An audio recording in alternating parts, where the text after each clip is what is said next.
आपण पाहत आहात महाराष्ट्र वृत्तदर्शन न्यूज, रोखठोक आणि निर्भीड।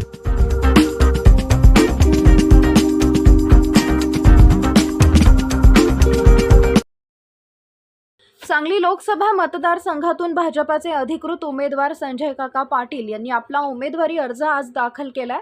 यावेळी त्यांच्याबरोबर पालकमंत्री तथा राज्याचे कामगार मंत्री डॉक्टर सुरेश भाऊ खाडे, आमदार सुधीर गाडगीळ, माजी आमदार दिनकर पाटील, निशिकांत दादा पाटील, माजी आमदार नितीन शिंदे, पद्माकर जगदाळे, सत्यजित पाटील, प्रकाश ढंग, पृथ्वीराज पवार त्यांच्यासह पदाधिकारी नेते उपस्थित होते।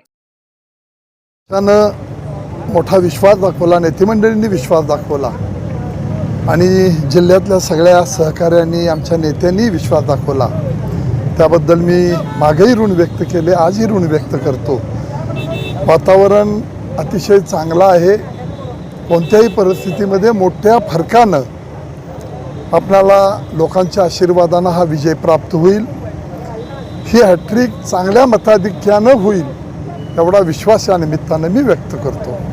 फायदा हा महायुतीच्या माध्यमातून निश्चितपणानं आहे।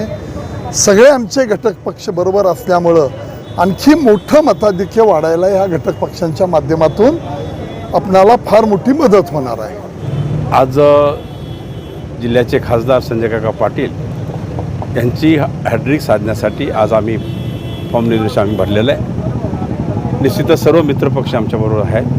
मित्रपक्षाची ताकद आणि सर्वांची ताकद मिळून आणि काकाचा संपर्क असेल, विकास असेल, ह्या माध्यमातून काका निश्चितच मागल्यापेक्षा मतधिक्यानं इथं निवडून येतील असा मला विश्वास वाटतो।